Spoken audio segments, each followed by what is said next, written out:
Ana.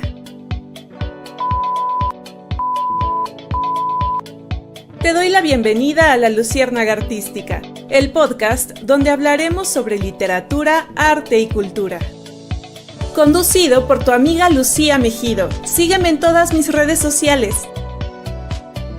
Transmitiendo a través de Viendo.net. Hoy presentamos Juan Rulfo entre letras y un México rural. Buenos días, iniciamos este programa de La Luciérnaga Artística con el siguiente pensamiento. Todo escritor que crea es un mentiroso. La literatura es mentira, pero de esa mentira sale una recreación de la realidad. Recrear la realidad es, pues, uno de los principios fundamentales de la creación. Juan Rulfo. Quiero dar una cálida bienvenida a toda la gente bonita que está entrando puntualmente a escuchar este programa de La Luciérnaga Artística. Agradezco infinitamente su presencia. Agradezco también a mi compañero de cabina, Yoctán, por ayudarme el día de hoy y a Viendo.net por permitir esta transmisión. Y antes de continuar, quiero recordarles que me escriban un comentario, que me manden un saludo para saber quiénes son estas personas que me están acompañando en esta transmisión del miércoles por la mañana y así pueda mandarles un saludo muy especial más adelante dentro del programa. Hoy hablaremos de un hombre que puso a la cultura mexicana en alto internacionalmente. Juan Rulfo, el maestro de la novela. Se ganó esta descripción a pesar de tener una obra literaria relativamente corta, que consta de una colección de cuentos llamada El Llano en Llamas, las novelas Pedro Páramo y El Gallo de Oro, siendo Pedro Páramo la novela con la que alcanzó reconocimiento y admiración internacional. Su nombre completo fue Juan Nepomuceno Carlos Pérez Rulfo Vizcaíno. Él nació el 16 de mayo de 1917 en Jalisco y murió en la Ciudad de México el 7 de enero de 1986. Juan Rulfo fue un escritor, fue guionista, fue fotógrafo mexicano. Él obtuvo muchísimos premios a lo largo de su carrera. Uno de ellos fue en 1955 el premio Javier Villaurrutia por su obra de Pedro Páramo. En 1983 ganó el premio de Príncipe de Asturias de las Letras y en 1985 el premio Doctor Honoris Causa emitido por la UNAM. Juan Rulfo es considerado el padre del realismo mexicano. Esto significa que en sus obras compara y combina la realidad y la fantasía. Si ustedes leen una obra de Juan Rulfo, hay un momento en el que ustedes no van a saber bien si lo que está pasando es un fenómeno mágico o si está sucediendo en la realidad o si es algo místico, diferente a otro mundo del terrenal en el que vivimos. Finalmente, México es un país místico y Juan Rulfo así lo entendía y así lo representaba. La acción de sus obras se presenta en escenarios mexicanos rurales posteriores a la Revolución Mexicana y durante a la Guerra Cristera. Este conflicto fue una guerra civil mexicana en la que los conservadores religiosos se oponían a la ley Calles, que ésta buscaba reducir la influencia de la Iglesia sobre el Estado mexicano. Esta guerra dejó una huella profunda en la historia mexicana que inspiró a muchos creativos y entre ellos a Juan Rulfo. Él es un autor al que puedes leer si te interesa sentir la verdadera esencia de México y de su pueblo. Y esto porque en sus libros muestra partes importantes de nuestra cultura mexicana, como nuestras tradiciones cristianas e indígenas, y presenta diversas situaciones socioeconómicas de pueblos con carencias, con falta de oportunidades, de pueblos con mucha soledad y guerra. Y dentro de este contexto también nos muestra la relación que este hombre rural tiene con la naturaleza y entre varias cosas más. Juan Rulfo marca el fin de la novela revolucionaria. Esto es importante porque da pie a un boom latinoamericano de novelas nuevas, con temáticas nuevas, como Cien años de soledad de Gabriel García Márquez. Si ustedes ven a Juan Rulfo en las entrevistas, puede parecer un hombre introvertido, parecía un hombre sensato, un hombre juicioso, un hombre templado, un hombre de pocas palabras, pero de mucha escucha. Era tímido, pero era también enigmático. Cuando él era niño, su abuelo y su padre murieron como una de las tantas víctimas de estos conflictos revolucionarios y cristeros. Y su madre murió un poco después. Esto lo dejó a cargo de su abuela. Y él después terminaría estudiando en un orfanato en el que él decía que se implementaba un sistema casi carcelario, que era un lugar con una terrible disciplina. En una entrevista le preguntan a él qué puede rescatar de bueno de esos días que vivió ahí en el orfanato, y él dice que lo único que aprendió de ese momento fue a deprimirse, a entrar en un estado depresivo, y estado que se quedó de manera crónica ya en su personalidad. Él mismo lo decía. Sin embargo, siento que él habla de esto como un recurso que él tenía para su escritura, que lo ayudó a que escribiera con tal riqueza y profundidad que es la que conocemos hoy en día. En el orfanato Luis Silva, así se llamaba, tenían un taller de composición literaria y se cree que ahí es donde él tuvo su primer acercamiento con su habilidad para las letras y con la literatura, por supuesto. Después, en su desarrollo como ser humano y como escritor, tuvo influencias literarias como Honoré de Balzac, Eugenio Sue, Guy de Maupassant. Estos autores franceses del siglo XIX influyeron en Juan Rulfo porque abordaron temas como la injusticia social, la corrupción, la miseria humana, y ellos tenían una cierta literatura pesimista que de cierta forma resonó con la visión que tenía Rulfo sobre la realidad mexicana post-revolucionaria.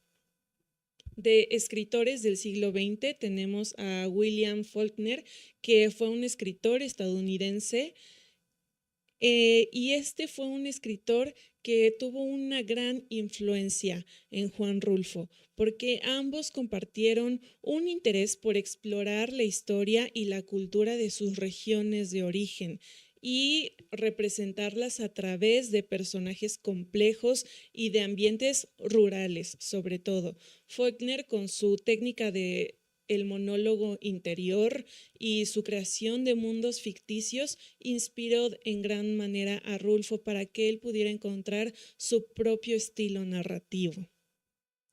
Y ya como otras influencias también encontramos a Dostoyevsky, por ejemplo, que fue un escritor ruso que influyó en Rulfo en la descripción de personajes marginados y en la creación de atmósferas oscuras y opresivas.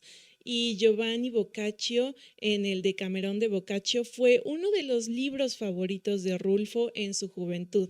Y su lectura, por supuesto, marcó su interés por la narrativa y la construcción de historias.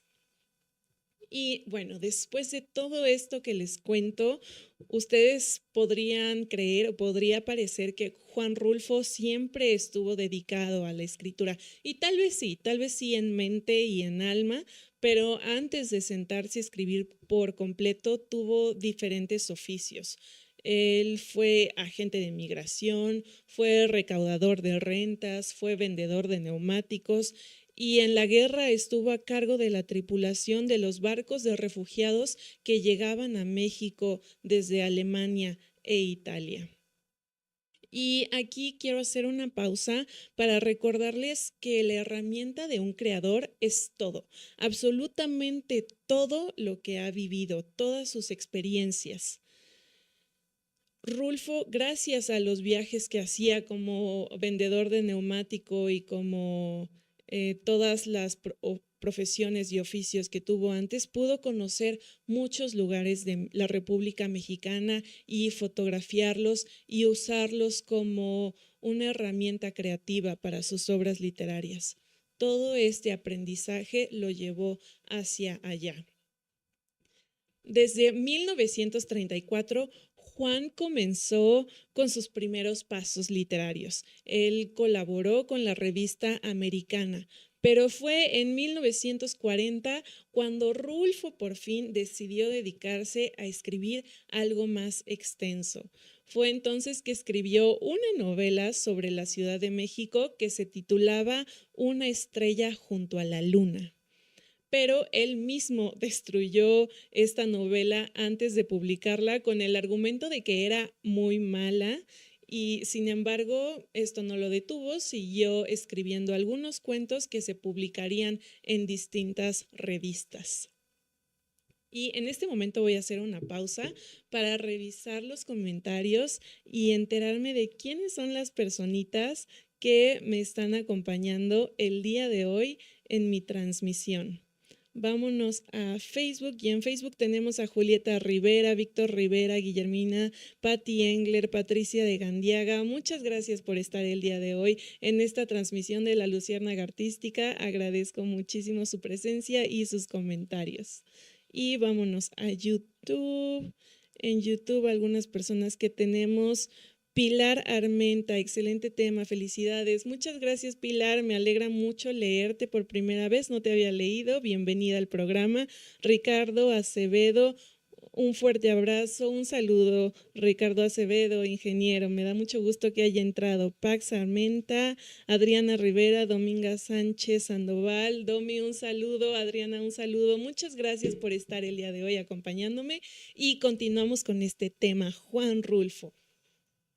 Después de esta novela que él destruyó y él mismo decía que le parecía en ese momento y le seguía pareciendo muy mala por ser rebuscada y alambicada, después de que la destruyó, publicó El llano en llamas, que es el primer libro que publicó, es un libro de cuentos, de los cuales ya se habían publicado anteriormente en las revistas con las que colaboraba. Después de esto, logró ser becado por el Centro Mexicano de Escritores, lo que le permitió trabajar durante 2 años en su primer novela, que sería Pedro Páramo, publicada en 1955. Es una novela que explora temas profundos como la muerte, el abuso de poder, la culpa, la venganza y sobre todo la búsqueda de la identidad. Esta novela fue tan importante mundialmente porque si se fijan, estos temas que aborda siempre estarán presentes en la humanidad en cualquier cultura. La historia se desarrolla en Comala, que es un pueblo aparentemente abandonado, pero que está habitado por distintos espíritus. Es un libro traducido a más de 60 idiomas, reconocido y admirado mundialmente. Después de esto, Juan Rulfo sorpresivamente guardó silencio y no volvió a publicar nada hasta El Gallo de Oro en 1980. Había muchas personas que le preguntaban después de su éxito con Pedro Páramo cuándo volvería a escribir. En una entrevista cuentan que el presidente Salinas de Gortari le pide que vuelva a publicar algo y que Rulfo hizo un gesto como de hartazgo. Él ya no quería que la gente le siguiera preguntando más, le siguiera pidiendo más de sus letras. Siempre en sus entrevistas, siempre la gente que platicaba con él le preguntaba cuándo va a volver a escribir y él ya estaba harto de esto. Había gente que también lo defendía y decían, ya déjenlo en paz. El señor ya escribió lo que tenía que escribir, déjenlo ya descansar, ya puso en alto la cultura mexicana, ya no lo molesten, ya hizo mucho por este país. Y en 1955, después de que escribió Pedro Páramo, después de esta beca que ocupó, la beca de escritores con la que escribió su primer novela, firmó contrato. En este momento en el que ya quiso guardar silencio de sus letras, firma un contrato con la Comisión de Papaloapan, donde se dedicó un par de años como director de un proyecto de revista para la Comisión de Papaloapan, donde decidía quién y qué se iba a escribir, y estaba a cargo del censo de personas que iban a ser desplazadas para la construcción de la presa. Esta presa de la cuenca de Papaloapan era la presa más grande que se estaba construyendo en América Latina. Y aunque fue un avance para la infraestructura mexicana, también representó que muchos pueblos indígenas fueran desplazados de su lugar de origen, perdiéndolo todo. La gente, si ustedes ven algunos documentales, la gente salía con gallinas, salía con sus burros, salía con las manos llenas de lo que podía porque estaban siendo desplazadas de sus hogares. Y todo esto lo vivió Juan Rulfo y también lo fotografió.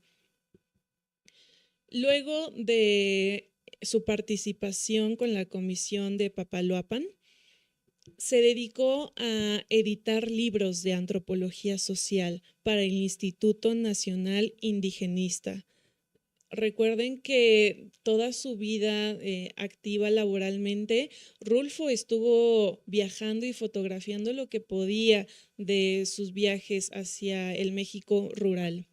Y ya en este momento de su vida aprovechó esta afición plenamente para un fin profesional.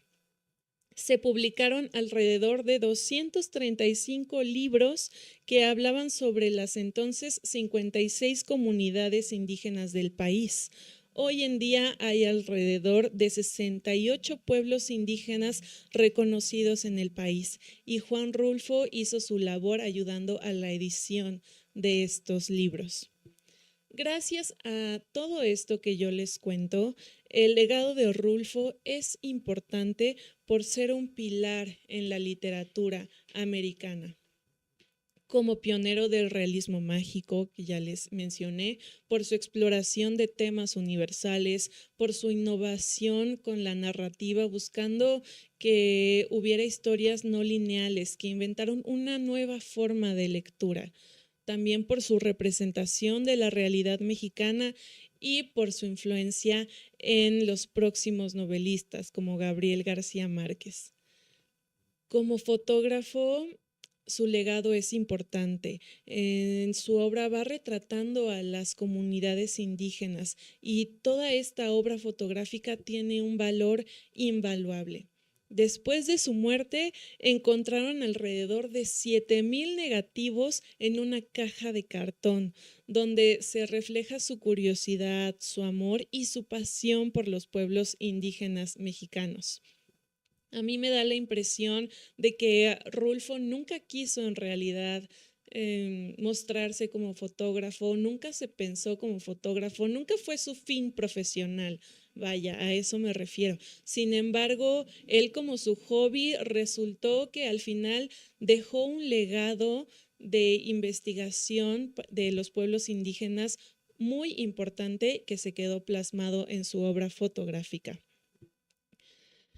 También él participó en filmaciones cinematográficas como guionista y durante este momento que participó en la filmación de las películas, él mostró más interés fotografiando a todos los extras indígenas de las películas que a los actores principales que eran famosos. Había películas, por ejemplo, podías tener a María Félix y a él no le interesaba tanto fotografiarla a ella. Él se iba a fotografiar a las personas indígenas. Cuando estuvo con todo lo de la cuenca de Papaloapan, él decía que no entendía a la élite, que él entendía mejor al pueblo y que resonaba mejor con ellos. Su legado cinematográfico es importante también por todas las veces que su obra ha sido representada en este formato y también participó activamente en la escritura de guiones basados en su literatura para ser representados en la pantalla grande. Decían que él era tan cuidadoso con la cámara como con la escritura. De su vida privada, sé que fue un esposo que se ganó el amor de su mujer, tuvo 4 hijos, pero en especial su hijo Juan Carlos Rulfo siguió un camino cinematográfico e hizo un documental sobre la vida y obra de su padre que se llama 100 años con Juan Rulfo. Igualmente les recomiendo ver la nueva película de Pedro Páramo. Ambas pueden encontrarlas en Netflix de México, tanto el documental como la película. Y ya como reflexión final, Juan Rulfo como creativo es para mí un ejemplo de perseverancia, pero sobre todo de paciencia. Pienso a Rulfo como una persona que de alguna forma siempre tuvo en la mente lo que quería decir, la misión de vida que tenía como vocero de la cultura mexicana y esperó hasta el momento indicado para decir lo que tenía que decir y luego se fue con la cabeza en alto. No hizo ni menos ni más. Fue prudente con sus pensamientos y solo hizo lo justo. Después de que escribió lo que tenía que escribir, guardó silencio y eso fue suficiente. Y bueno, llegó el momento de la despedida. Agradezco a las personas que se quedaron hasta este momento acompañándome. Si me faltó alguien de saludar, les mando un saludo desde aquí ahora. Y bueno, si les gustó esta cápsula informativa, compártanla. Les recuerdo que me sigan en todas mis redes sociales. Estoy en Instagram, en TikTok, en Facebook, en YouTube como Lucía Mejido. Ahí les recuerdo que también les estoy subiendo videos de aproximadamente 1 minuto con contenido sobre arte y sobre cultura. Los veo el próximo miércoles con más contenido cultural. Hasta la próxima.